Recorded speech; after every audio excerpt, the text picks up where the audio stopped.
Esterification, तो इसको हमने अल्कोहल में पढ़ा था। राइट डाउन करना स्टेरिफिकेशन, जिसमें हम ईस्टर बनाते थे। तो एक रिएक्शन मैं अल्कोहल के लिए दिखा दे रहा हूं और वही रिएक्शन फिनॉल के लिए दिखा दे रहा हूं, ठीक है। तो ध्यान देना, अगर मान लो कार्बोक्सिलिक एसिड है, मान लो हमने लिया एसिटिक एसिड, अब कार्बोक्सिलिक का रिएक्शन हम करवाते हैं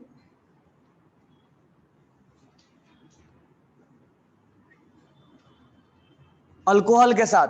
हमने मिथेनॉल लिया, when alcohol react with carboxylic, when alcohol react with carboxylic, क्या बनता है? यहां से वाटर को निकाल देना है। ये अब मैं 18 रिप्रेजेंट कर रहा हूं, ये ऑक्सीजन इसके साथ जुड़ेगा, तो यहां से वाटर जब निकालोगे तो ये बनता है CH3C डबल बॉन्ड O और OCH3। ये जो O है ये अल्कोहल वाला है, नहीं कि कार्बोक्सिलिक वाला है, और यहां से बन गया ईस्टर। अब यही रिएक्शन हम करा देते हैं फिनॉल के साथ। तो अगर हम रिएक्शन लेते हैं CH3C डबल बॉन्ड O और OH, और यहां हम रिएक्शन लेते हैं फिनॉल, तो यहां हमने ले लिया फिनॉल। जब फिनॉल लेंगे तो एक कार्बोक्सिलिक और एक अल्कोहल वाटर बन के निकलेगा, इसको मैं रिप्रेजेंट कर रहा हूं 18। जब वाटर बन के निकलेगा तो ये बन जाएगा CH3 minus water, CH3C double bond O, और यहां लग जाएगा O, और यहां पर है फिनॉल PH, ये 18 नंबर वाला, और ये बन गया ईस्टर। तो ये रिएक्शन को हम बोलेंगे स्टेरिफिकेशन। मैकेनिज्म इसका बता चुका हूं अल्कोहल में।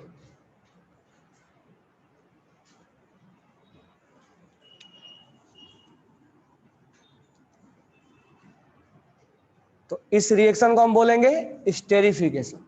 तो हमने फिनॉल के साथ देख लिया रिएक्शन।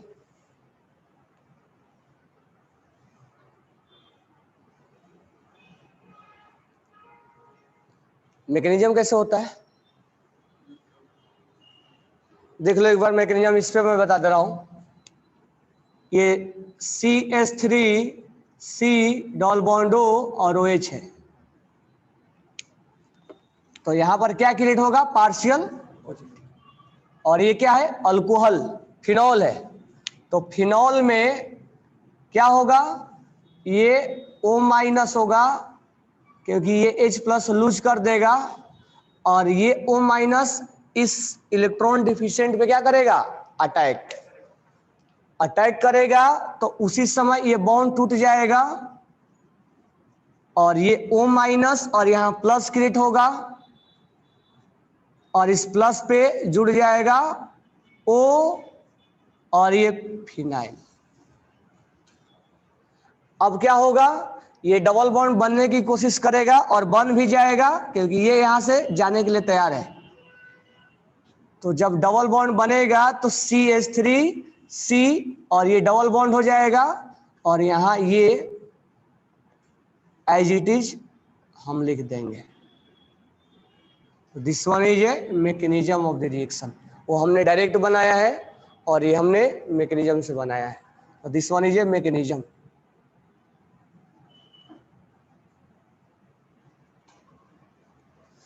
अब यहां से क्वेश्चन पूछा जाता है rate of esterification. Rate of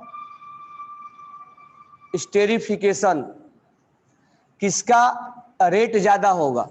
तो रेट ज्यादा होने के लिए पहला कंडीशन हमारा ये, जितना ज्यादा इलेक्ट्रॉन डिफिशिएंट होगा उतना ही अटैक क्या होगा? ज्यादा होगा। यानी कार्बोक्सिलिक एसिड वाला जो कार्बन है, carbon of carboxylic acid should be more more electron deficient. जैसे क्वेश्चन ले लेते हैं कि हमने क्वेश्चन में बोला कि rate of esterification, rate of esterification हमने बोला HC डबल बॉन्ड OH है और यहाँ पर फिनॉल है, यहाँ पर फिनॉल है, और एक में CH3 C double bond O और OH है और इस यहाँ भी फिनॉल है। अब बोले जाएगा कि इसमें A और B में किसका रेट ऑफ स्टेरिफिकेशन, यानी कौन जल्दी से रिएक्शन करेगा और स्टर बनाएगा। तो हमें देखना होगा क्या इस कार्बन पे इलेक्ट्रॉन डिफिशियंसी कहाँ है ज्यादा। जितना ज्यादा इलेक्ट्रॉन डिफिशियंसी होगा उतना ही अटैक जल्दी होगा। तो बताओ मुझे A और B में इलेक्ट्रॉन डिफिशियंसी कहाँ ज्यादा है, A में या B में? A में है। क्यों A में है? अब ये पार्ट और ये पार्ट तो सेम है, ये H है और ये क्या है, तो ये CH3 क्या काम करेगा, प्लस I का, तो प्लस I देगा ना, तो देगा तो इसके इलेक्ट्रॉन्स को और बढ़ा देगा ना। हमें क्या चाहिए, डिफिशियंसी। तो A का स्टेरिफिकेशन ज्यादा होगा एज कंपेयर टू, तो rate of esterification A is greater than B। तो हमें रेट ऑफ स्टेरिफिकेशन देखना है तो हमें इलेक्ट्रॉन डिफिशियंट होना चाहिए। अब सेकेंड पार्ट जो हमने यहाँ पर इसको कॉमन लिया है, अगर हम ये मान लो ये पार्ट कॉमन है ये अलग है, तो यहाँ पर स्टेरिक हिंड्रेंस क्या होना चाहिए, कम। तो अल्कोहलिक पार्ट पे स्टेरिक हिंड्रेंस लेस होना चाहिए, तो less steric hindrance, less steric hindrance on alcoholic part, alcoholic group. तो ये दो क्वेश्चन से हम रेट ऑफ स्टेरिफिकेशन दिखाते हैं। तो डायरेक्ट भी हमें वाटर को रिमूव करना है और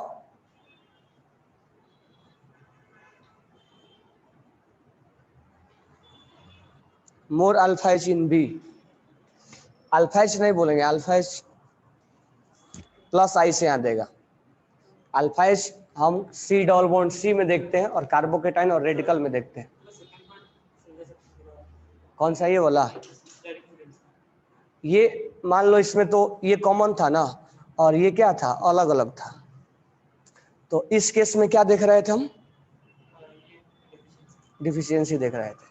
अब मान लो इसको कॉमन कर दिए और इसको अलग अलग कर दिए, तो अब अलग अलग मान लो हम अलग अलग फिनॉल टाइप को अलग अलग ले रहे हैं। मान लो इस पे ग्रुप लगा दे रहे हैं, यहाँ पर एक ग्रुप मान लेते हैं, यहाँ पर मिथाइल लगा दिए। अब और ये दोनों सेम है, अब अटैकिंग करवाएंगे तो इसका ज्यादा हो जाएगा, क्योंकि यहाँ स्टेरिक हिंड्रेंस इस पर अटैक करना है ना, इसको यहाँ बीच में आना है, तो इस पे स्टेरिक हिंड्रेंस क्या होना चाहिए, कम होना चाहिए। तो ये ग्रुप लगने की वजह से ये ज्यादा बल्की हो गया, मतलब लेस बल्की होना चाहिए, छोटा होगा जल्दी अटैक मारेगा। तो यहाँ पर स्टेरिक हिंड्रेंस कम होना चाहिए,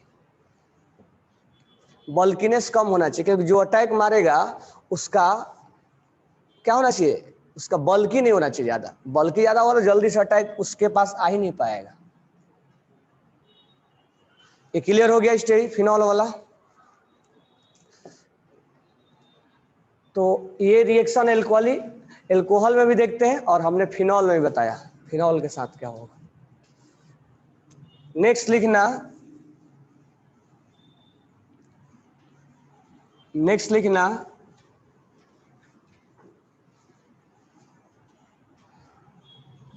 विलियमसन सिंथेसिस। नेक्स्ट है विलियमसन सिंथेसिस।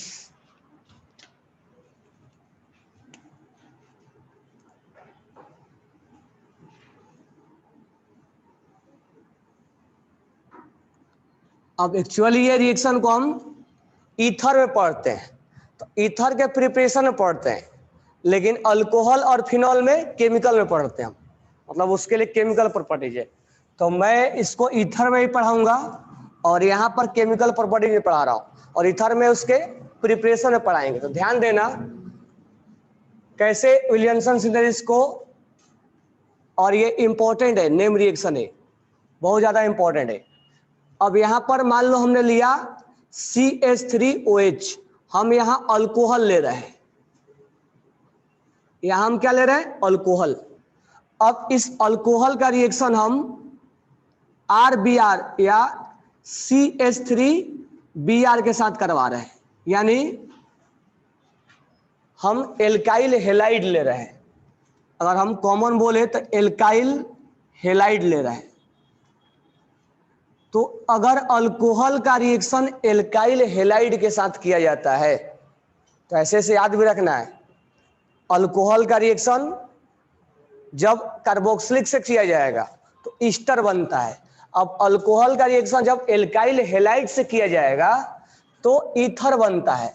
तो यहां जो बनेगा ये H और Br सिस्टम से बाहर चला जाएगा और ये CH इस ऑक्सीजन के पास लग जाएगा। ये मैंने डायरेक्ट बोल रहा हूं, हम इसका अभी मैकेनिज्म देख लेंगे। तो यहां से हमें ईथर बनता है। तो हमें डायरेक्ट ये भी याद रखना है कि alcohol react with alkyl halide then it form ether. जैसे अभी कार्बोक्सिलिक ईस्टर बना रहे थे तो ये ईथर बना रहे हैं। अब इसका रिएक्शन हम फिनॉल में देख लेते हैं। तो इस अल्कोहल के जगह पे अब क्या ले लेते हैं, हम फिनॉल लेते हैं। तो इस अल्कोहल के जगह पे हम फिनॉल लेते हैं। अब फिनॉल का रिएक्शन हम CH3 और Br के साथ करवाते हैं। तो ये H और ये Br सिस्टम से बाहर चला जाएगा और यहाँ पर रिएक्शन में क्या बन जाएगा, ईथर बन जाएगा। तो व्हेन फिनॉल यानी अल्कोहल के जैसा ही हो गया और यहाँ पर एल्काइल हेलाइड ब्रोमोमीथेन और यहां पर बन गया ईथर।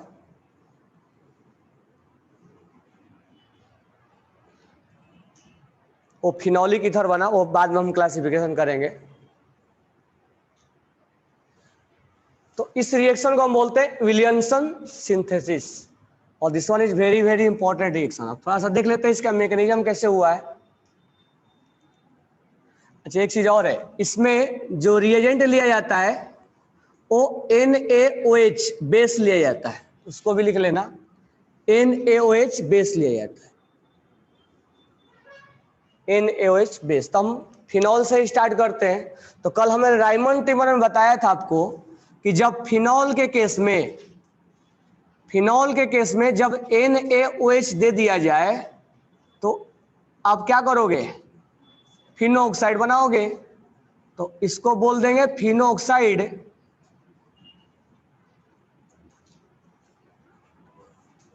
अगर यहां पर सोडियम लिख के देता है तो हम क्या बोलते हैं, सोडियम फिनो ऑक्साइड बोलते हैं।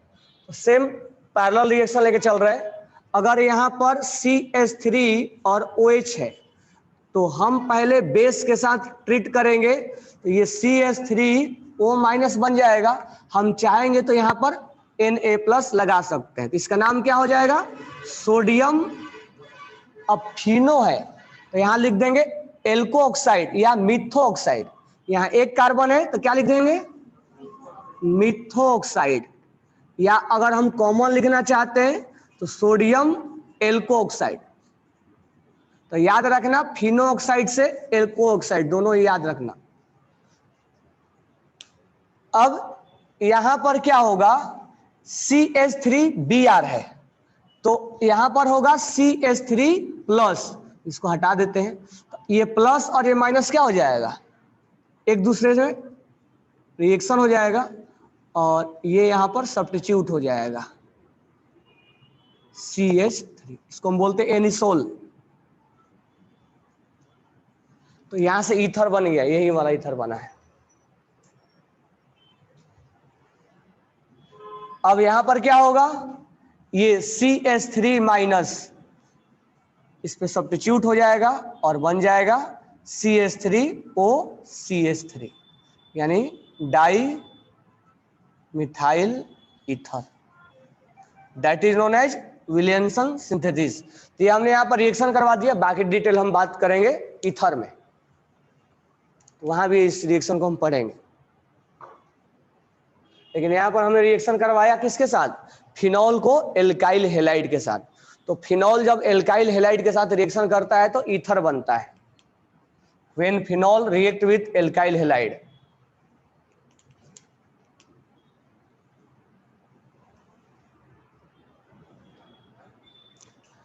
फिनॉल जिंक के साथ रिएक्शन करेगा तो क्या बनेगा?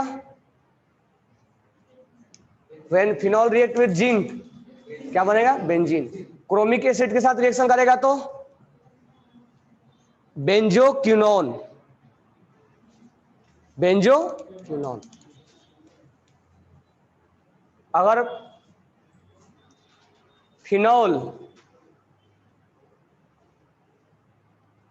जो है वो रायमंड टिमर रिएक्शन में क्या प्रोडक्ट बनाता है? रायमंड टिमर रिएक्शन में क्या प्रोडक्ट बनाता है? Salicylic aldehyde. Phenol Kolbe reaction में क्या प्रोडक्ट बनाता है?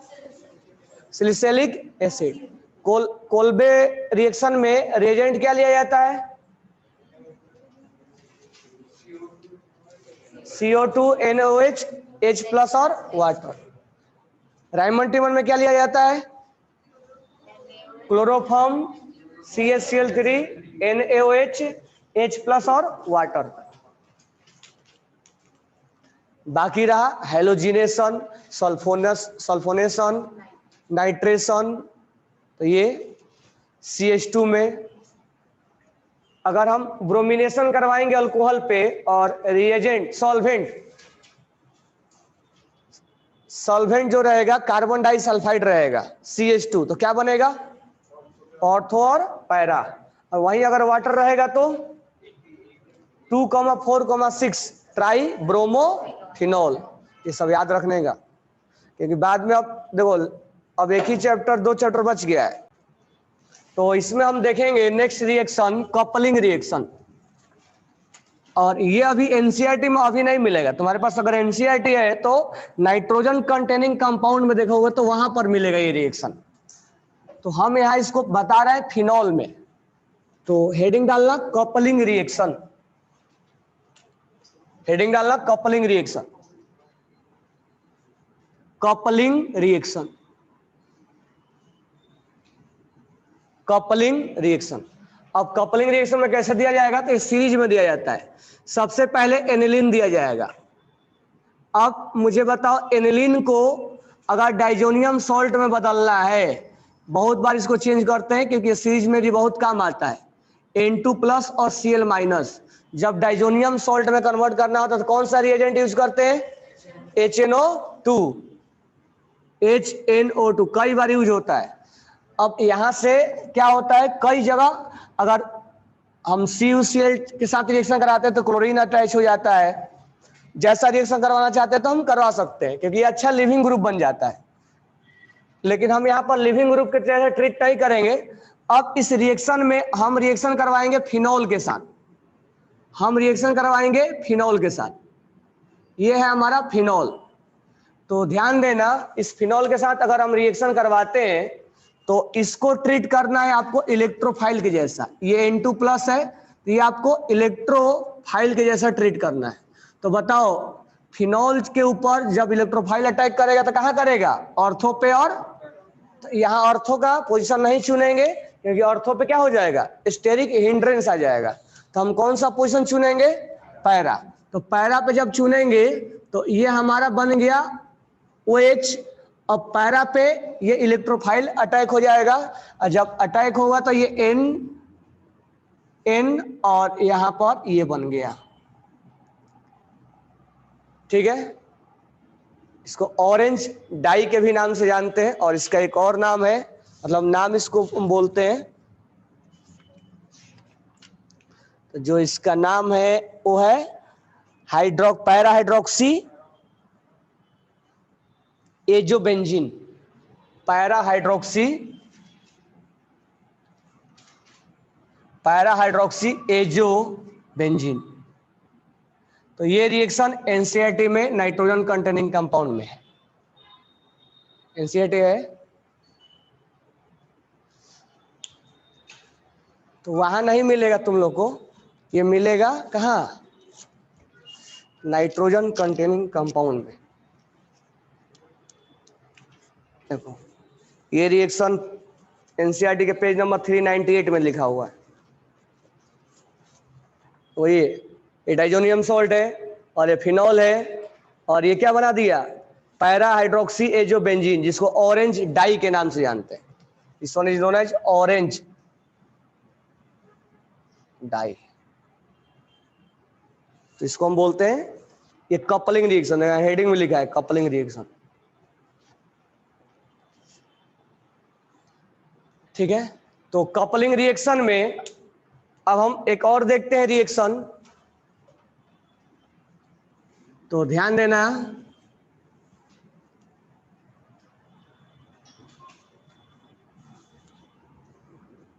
अब हम यहां पर रिएक्शन करवाएंगे थाइलिक एसिड का। तो कपलिंग में सेकेंड टाइप लिखेंगे थाइलिक एसिड। तो थाइलिक एसिड का भी रिएक्शन बहुत ज्यादा इंपॉर्टेंट हो जाता है, और खासकर कार्बोक्सिलिक में कई बार आएगा ये। तो this one is phthalic acid, this one is phthalic acid. अब ये थाइलिक एसिड क्या होता है, थाइलिक एसिड को थोड़ा सा हम हीट करते हैं, थाइलिक एसिड को थोड़ा सा हम हीट करते हैं। जब यहां से हीट करेंगे तो यहां से वाटर निकल जाता है, तो ये वाटर निकाल देगा अपना। तो वाटर जब निकलेगा तो इसको बोलेंगे एनहाइड्रस थाइलिक एसिड, एनहाइड्रस थाइलिक एसिड। तो जब वाटर निकलेगा तो हम बोलेंगे एनहाइड्रस थाइलिक एसिड। तो वाटर जब निकलेगा तो हम बोलेंगे एनहाइड्रस थाइलिक एसिड।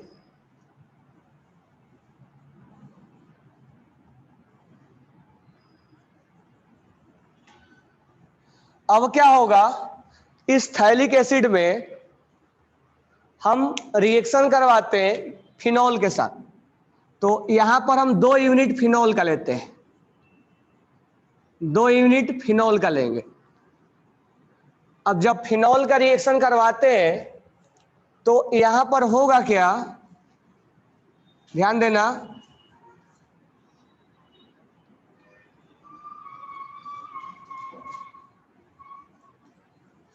अब फिनॉल का ये OH, ये मैं ऊपर लिख रहा हूं H, और एक और हो जाएगा। चाहेंगे तो हम इधर भी लिख सकते हैं और चारों साइड भी लिख सकते हैं, लेकिन बस यहीं लिख रहे हैं। अब ये क्या होगा, यहां से वाटर को रिमूव करता है, H2O बना के रिमूव करता है। तो ये कपलिंग में, कपलिंग का ही टाइप है। तो यहां से वाटर बना के रिमूव कर देगा, और आफ्टर रिमूविंग जो हमारा प्रोडक्ट बनेगा वो प्रोडक्ट कुछ ये बनेगा। हम रिएक्शन ऊपर भी लिख सकते थे, बट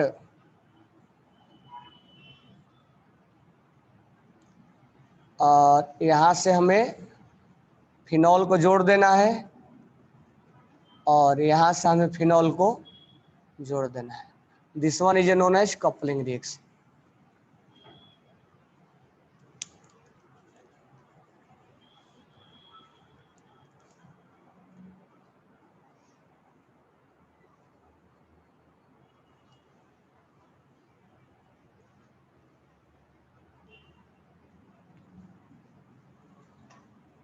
तो स्टेरिफिकेशन, विलियमसन सिंथेसिस, अब नेम रिएक्शन आ रहा है तुम्हारा, Williamson synthesis also a name reaction, Reimer Tiemann Kolbe reaction, आगे चल के हम पढ़ेंगे aldol condensation, cross aldol condensation, Cannizzaro, cross Cannizzaro.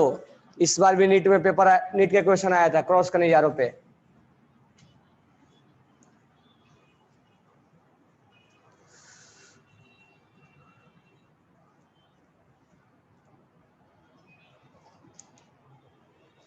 ठीक है, तो इस फिनॉल में हमने रिएक्शन देख लिया किसके साथ, Reimer Tiemann Kolbe, halogenation, nitration, sulphonation, benzene बनाना, क्यूनो बेंजीन बनाना, और विलियमसन के साथ देखा। फिर हमने अल्कोहल और फिनॉल और कार्बोक्सिलिक के साथ देखा स्टर बनाना। नेक्स्ट लिख लेना, एक और रिएक्शन है, तो इसको डायरेक्ट याद रखना, हालांकि इसका मैकेनिज्म भी होता है। Gattermann synthesis, Gattermann synthesis, Gattermann synthesis. अब इस रिएक्शन में फिनॉल दिया जाता है, तो इसको डायरेक्ट याद रखना, इंपॉर्टेंट है ये।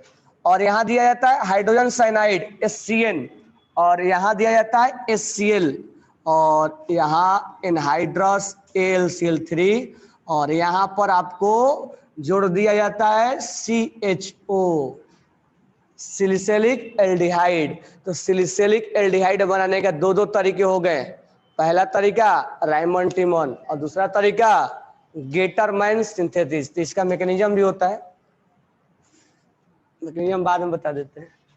तो याद रखना, फिनॉल से सिलिसैलिक एल्डिहाइड बनाने का दो तरीके, एक तरीका गेटरमैन और एक तरीका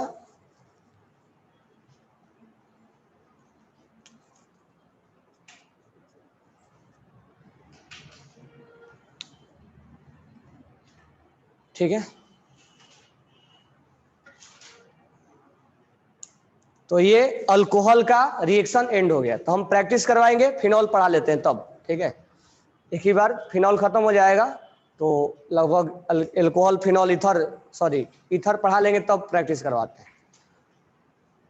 तो उसके बाद बच जाएगा एल्डिहाइड कीटोन कार्बोक्सिलिक।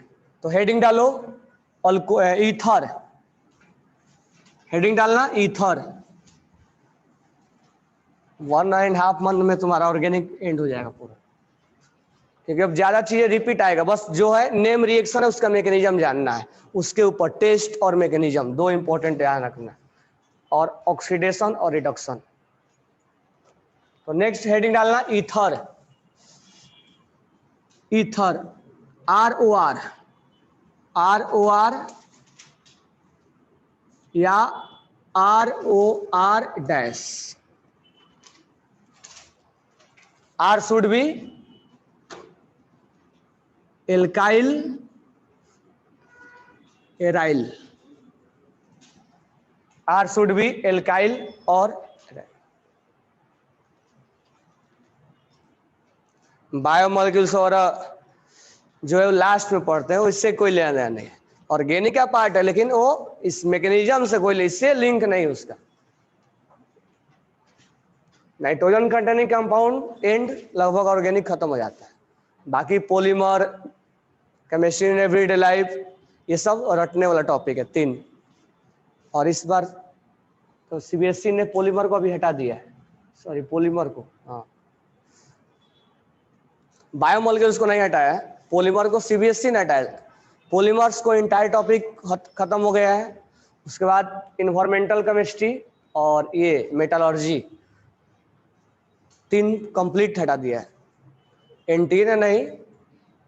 अब यहां पर ध्यान देना, पहला लिखना क्लासिफिकेशन, क्लासिफिकेशन, क्लासिफिकेशन में पहला लिखेंगे aliphatic ether, aliphatic ether, aliphatic ether ROR या ROR डैश, जैसे कि CH3 एलिफेटिक मतलब रिंग नहीं होना चाहिए, तो इसको लिखेंगे डाई मिथाइल ईथर। अगर मान लो ऐसा रहे C2H5 और OC2H5, इसको बोलेंगे डाई इथाइल ईथर। अगर ऐसा रहे CH3O और C2H5, इसको बोलेंगे इथाइल मिथाइल ईथर। तो हमें R क्या होना चाहिए, एल्काइल ग्रुप होना चाहिए, एल्काइल ग्रुप होना चाहिए। सिमिलर है तो भी चलेगा और दोनों डिफरेंट है तो भी चलेगा। तो डिफरेंट को असिमेट्रिक बोल देंगे, अगर दोनों साइड सेम है तो सिमेट्रिक बोल देंगे। तो this one is type of symmetric और ये दिस वन इज असिमेट्रिक, लेकिन सब एलिफेटिक में ही आएगा। बस आर के बदले एल्काइल होना चाहिए, चाहे सिमिलर हो चाहे डिफरेंट हो, सब के सब एलिफेटिक ईथर में आएगा।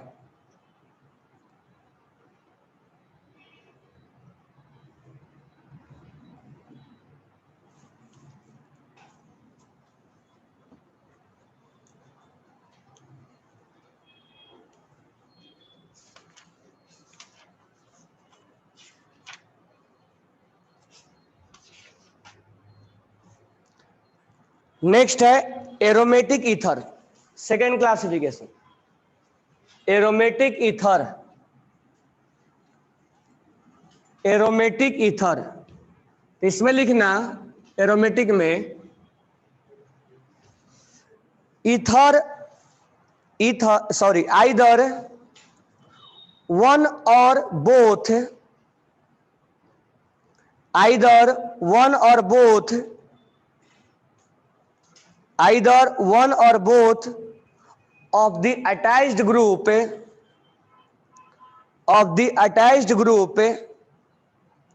either one or both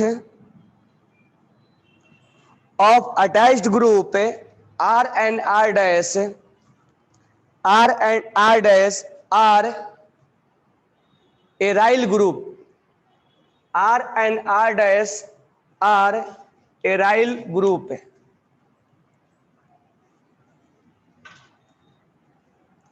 aromatic ether, अगर मान लो हमने लिखा यहां पर और दोनों साइड फिनाइल लगा दिया, this one is example of aryl group, एक साइड भी रहता तो चलता है, मिनिमम एक साइड होना चाहिए, तो इसका नाम क्या हो जाएगा, डाई फिनाइल ईथर। अगर हम यहां पर ऐसे लिखे और यहां पर लिख दिया हमने CH3, एक तरफ एलिफेटिक और एक तरफ एरोमेटिक, तो नाम क्या हो जाएगा, मिथाइल फिनाइल ईथर। तो this one is a type of aromatic, तो इसको एक और नाम से जाना जाता है, फिनोलिक ईथर भी बोलते हैं इसको, फिनोलिक ईथर, फिनोलिक ईथर। तो यही हमें क्लासिफिकेशन है, और इसमें आता है सिमेट्रिक और असिमेट्रिक, तो दोनों तो लिखवाने की जरूरत नहीं है, सिमेट्रिक मतलब दोनों साइड सेम और असिमेट्रिक मतलब दोनों अलग अलग। तो नेक्स्ट हम लिखेंगे इसका प्रिपरेशन, नेक्स्ट लिखना प्रिपरेशन। तो एनसीईआरटी में दो प्रिपरेशन का डिस्कशन किया है, एक अल्कोहल से ईथर बनाया है और एक जो विलियमसन सिंथेसिस बताया था मैंने, अल्कोहल और एल्काइल हेलाइड से ईथर बनाया है। और भी दो तीन हम देखेंगे, बट एनसीईआरटी में दो का डिस्कशन है, तो हम प्रिपरेशन इसका देखते हैं। तो हेडिंग लिखना preparation of ether, preparation of ether, preparation of ether. और ये इंपॉर्टेंट है दोनों पॉइंट्स, तो ध्यान से समझना। पहला हम स्टार्ट करते हैं अल्कोहल का रिएक्शन, अल्कोहल से बनाते हैं, तो पहला हेडिंग डालना from alcohol, from alcohol, from alcohol. तो पहले देख लो, इसके बाद लिखना। ध्यान देना, यहां पे हमने मान लो एग्जाम्पल लिखा CH3 CH2 और OH लिखा, ध्यान से समझना, इसके बाद लिखना।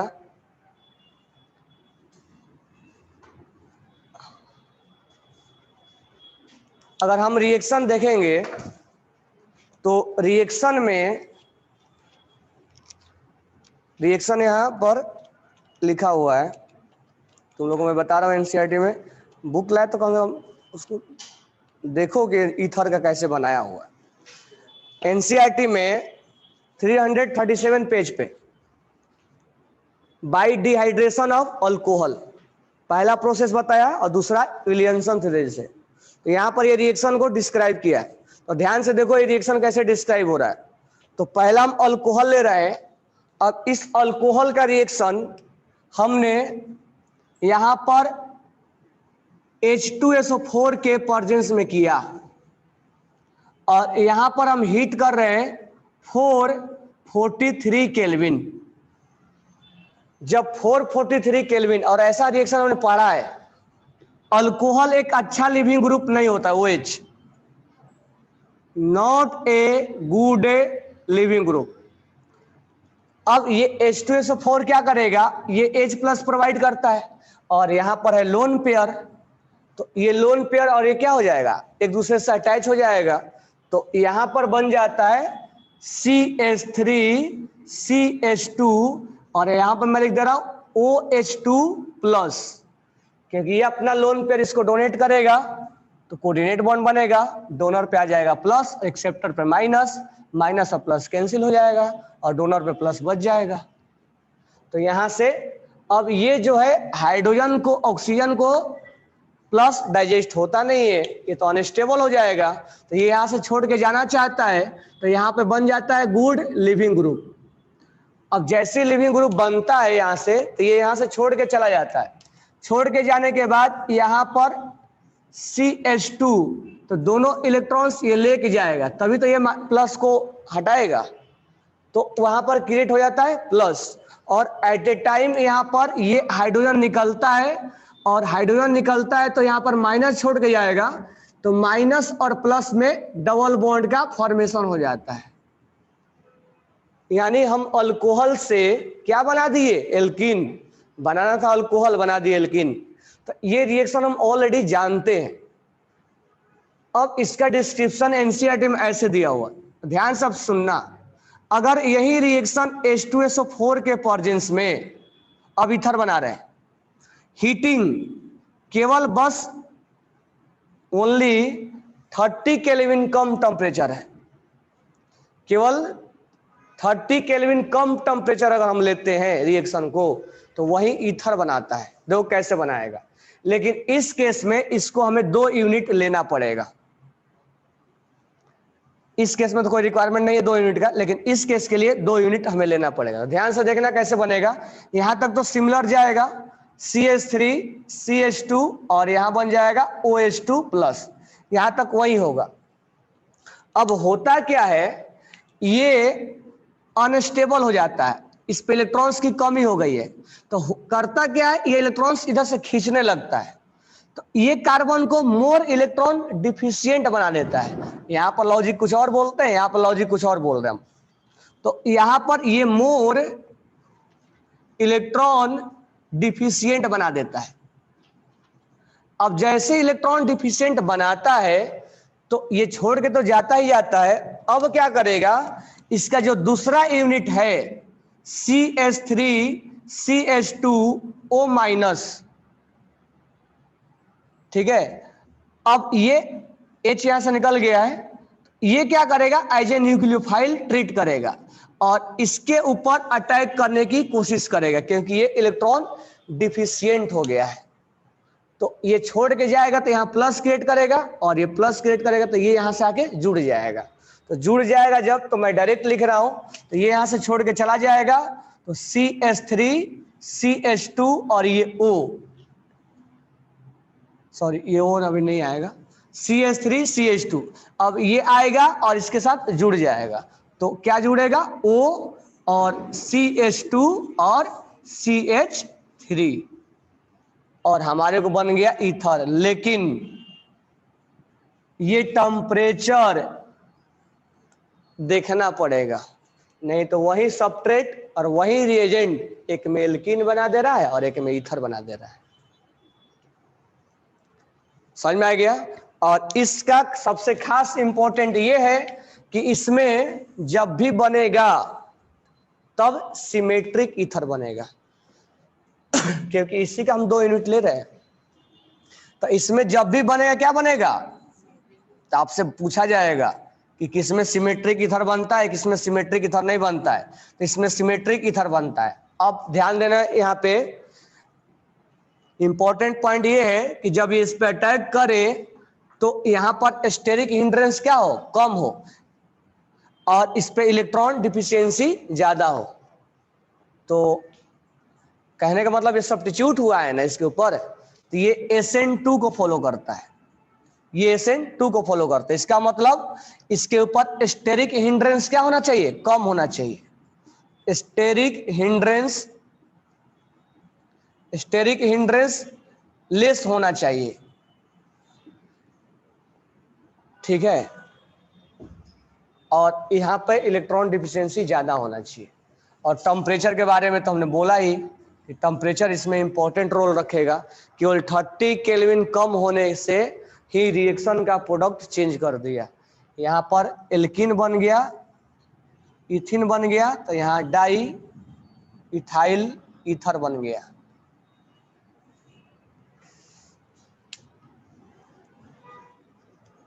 इसको बोलते हैं डिहाइड्रेशन ऑफ अल्कोहल। यानी डिहाइड्रेशन क्यों बोला गया है, क्योंकि H2SO4 इस वाटर को क्या कर रहा है, निकाल रहा है। इसको बोलते हैं dehydration of alcohol. H2SO4 act as a dehydrating agent, dehydration of alcohol.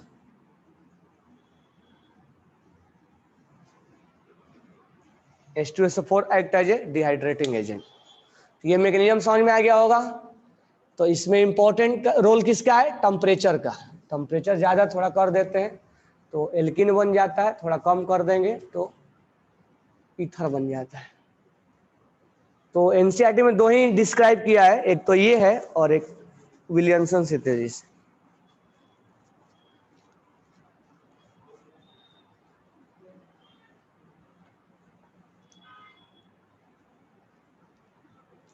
तो इसमें एक क्वेश्चन भी पूछा है, can you explain why not appropriate for the preparation of ethyl methyl ether. क्या हम इसमें अनसिमेट्रिक बना सकते हैं क्या, नहीं। इसमें क्या बनेगा, सिमेट्रिक, डाई इथाइल बनेगा। इथाइल मिथाइल ईथर नहीं बना सकते हम। लिख लिए। नेक्स्ट है हमारा विलियमसन सिंथेसिस। तो लिखो, अब विलियमसन सिंथेसिस में असिमेट्रिक बनाया जा सकता है। कैसे, तो ध्यान देंगे। और ये नेम रिएक्शन है, इंपॉर्टेंट है ये, रायमंड टीमन कोल्बे। अब विलियमसन सिंथेसिस, स्टेरिफिकेशन, ये जितना भी नाम आएगा सब इंपॉर्टेंट है। तो नेक्स्ट हम हेडिंग डालेंगे Williamson synthesis.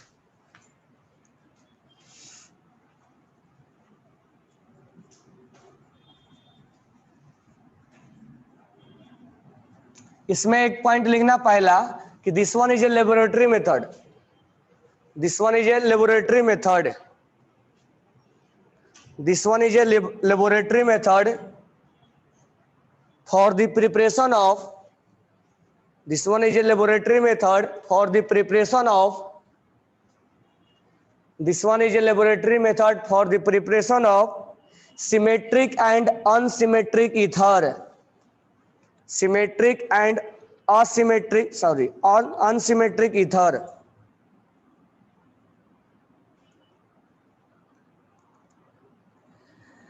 In this method, alkyl halide allowed to react, in this method alkyl halide allowed to react sodium alkoxide. समझ में आ गया एल्को ऑक्साइड क्या है, सोडियम एल्को ऑक्साइड और sodium phenoxide, sodium alkoxide और sodium phenoxide. क्या बोल रहे हो, in this method alkyl halide allowed to react with sodium alkoxide और सोडियम फिनो ऑक्साइड। तो यहां हम लिखेंगे RX, this one is alkyl halide plus RONA। ये समझ में आ गया कहां से बना होगा, ROH होगा, अल्कोहल होगा, वहां बेस आया होगा, बेस आया होगा तो यहां से H हटा दिया होगा और ये लग गया होगा। This one is called sodium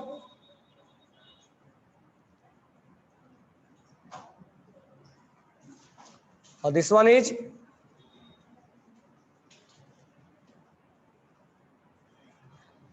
direct product बनाएंगे तो this one is non metal और दिस वन इज मेटल, दोनों मेटल नॉन मेटल तुरंत रिएक्ट कर लेगा और यहां क्या बन जाएगा ROR।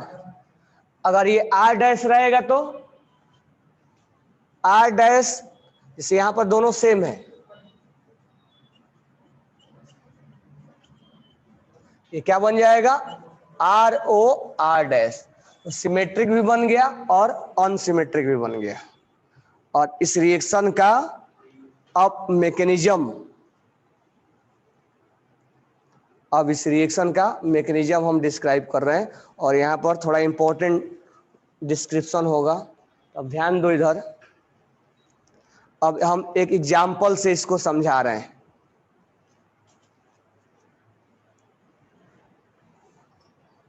ये लिख लिए होगे, अब इसको एग्जाम्पल से समझा रहे हैं तो ध्यान देना।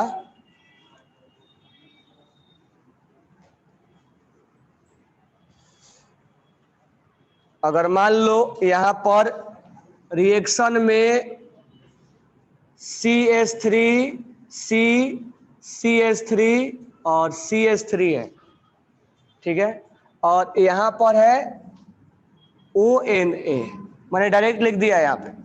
यहां से अल्कोहल से एक स्टेप हम ले सकते हैं, अल्कोहल या लिख लो उसको, यहां पर CH3 CH3 और CH3, यहां पर मान लो OH है और NaOH के साथ रिएक्शन करवाया गया तो ये बन गया टर्सरी एल्को ऑक्साइड, तो यहां बन गया ONA, यहाँ प्लस यहाँ माइनस। अब इसके साथ रिएक्शन दिया गया है, एनसीईआरटी में भी है ये रिएक्शन, CH3Br, तो यहाँ प्लस होगा और यहाँ माइनस होगा। अब ये क्या होगा, ये प्लस इसको रिप्लेस करेगा और रिप्लेस करेगा तो ये इसके ऊपर आके अटैक मारेगा तो ये बन जाएगा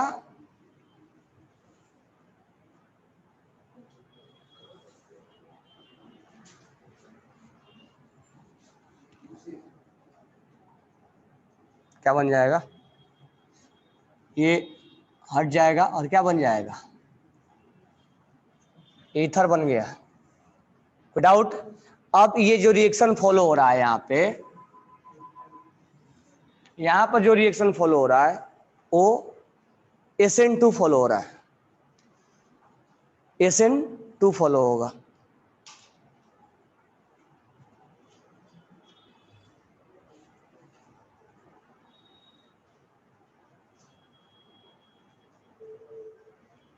ऐसा करेंगे तो ध्यान देना, इसमें SN2 फॉलो करें। अब ध्यान देना एक चीज है, इंपॉर्टेंट पॉइंट है, पॉइंट ये है कि इसको मैं हटा रहा हूं फिनोक्साइड को, सॉरी ये सोडियम को, इसमें this one will be act as ए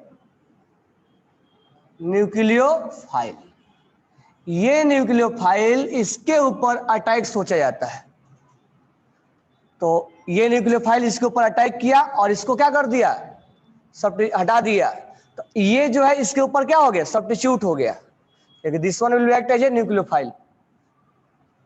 तो ये यहां पर SN2 फॉलो होता है, ध्यान देना यहाँ पे, ये जो होना चाहिए ये SN2 के अंदर यहां पर यानी एल्काइल हैलाइड वाला पार्ट जो RX है, RX में जो ये वो होना चाहिए वो लेस एस्टेरिक होना चाहिए, ये लेस एस्टेरिक हिंड्रेंस होना चाहिए, लेस एस्टेरिक हिंड्रेंस होना चाहिए, ये बल्कि नहीं होना चाहिए, नॉट ए बल्कि, क्योंकि इसको इसके ऊपर अटैक करना हुआ। अगर बाय द वे बल्कि हो गया तो क्या हो जाएगा, तो इसका भी एनसीईआरटी में डिस्क्रिप्शन दिया हुआ कि क्या होगा, इसीलिए मैं 2 कॉलम बनाया हूं। अब बल्कि हो जाए तो क्या होगा, तो ध्यान देना, अब यहां पर हम रिएक्शन को चेंज कर दे रहे हैं, अब यहां पर रिएक्शन को जब हम चेंज कर रहे हैं, एक बार अभी बता दे रहे हैं, कल फिर इसको डिस्क्राइब करेंगे। अब यहां पर OH को टर्सरी अल्कोहल नहीं लेके यहाँ Br को यहाँ लगा रहे हैं और यहाँ पर हम रिएक्शन में CH3OH लिख रहे हैं, यानी जहां Br था वहां पर OH लगा दिया और ये कर दिया हमने। अब रिएक्शन यहाँ कैसे चेंज हो जाएगा, अब यहाँ पर क्या होगा, अब इस रिएक्शन के अंदर ये जो होगा Br और ये CH3 और ये CH3 और ये CH3 और यहाँ आ जाएगा CH3O-। अब ध्यान देना ये पार्शियल पॉजिटिव है। अब ये जो है इसके ऊपर अटैक मारने की कोशिश करेगा, लेकिन ये बल्कीनेस होने के वजह से ये बल्की होने की वजह से, अब इसलिए मैं बोला था कि जब ये इसके ऊपर अटैक मारेगा तो ये बल्की नहीं होना चाहिए। अब ये इसके ऊपर अटैक मार रहा है तो ये बल्की नहीं होना चाहिए, जबकि बल्की है, ये ग्रुप इधर लगे हुए हैं, तो ड्यू टू बल्कीनेस ये अब इस पर अटैक नहीं मार पाएगा, यानी एज ए न्यूक्लियोफाइल की तरह ये अटैक नहीं कर पाएगा। तो जब नहीं कर पाएगा तो CH3O- एक अच्छा खासा बेस है ये, तो क्या करेगा, यहां से हाइड्रोजन को एब्स्ट्रैक्ट करने की कोशिश कर देगा। तो CH3O- एक अच्छा बेस है, समझ में आया क्या, तो एक अच्छा बेस भी है, तो न्यूक्लियोफाइल की तरह ट्रीट क्यों नहीं हुआ, समझ में आया, ड्यू टू बल्कीनेस, तो ये अच्छा बेस है। तो अब यहां से हाइड्रोजन को निकालने की कोशिश करेगा, तो यहां से जब हाइड्रोजन को निकालेगा तो एक हाइड्रोजन यहां से निकल जाएगा, कोई भी हाइड्रोजन को हम निकाल देंगे। तो जब यहां से निकालने की कोशिश करेगा तो ये H+ बन जाएगा CH3OH, और यहां पर ये ब्रोमीन छोड़ के जाने लगेगा, और जैसे ही छोड़ के जाएगा तो यहां पर क्या हो गया, यहां पर डबल बॉन्ड का फॉर्मेशन हो जाता है। तो इस केस में एल्कीन बन गया, यानी इसमें एडिशन रिएक्शन हो गया, सॉरी इलिमिनेशन हो गया। तो कुल मिलाकर हमारा फाइनल पॉइंट क्या था, RX वाला पॉइंट, ये RX है, ये अगर बल्कि है, खासकर सेकेंडरी और टर्सरी है, तो वहां पर एल्कीन बनने के चांस हो जाता है। विलियमसन सिंथेसिस का सबसे इंपॉर्टेंट पॉइंट यही है। तो RX यानी एल्काइल हेलाइड में जो R होना चाहिए वो बल्कि नहीं होना चाहिए, अगर बल्कि हो गया तो रिजल्ट सामने है, एल्कीन तैयार हो जाता है। तो यहां RX में ये 1 डिग्री होना चाहिए, समझ में आ गया। कल इसको आगे डिस्क्राइब करेंगे, कल इसको फिर दोबारा रिपीट कर देंगे, ठीक है।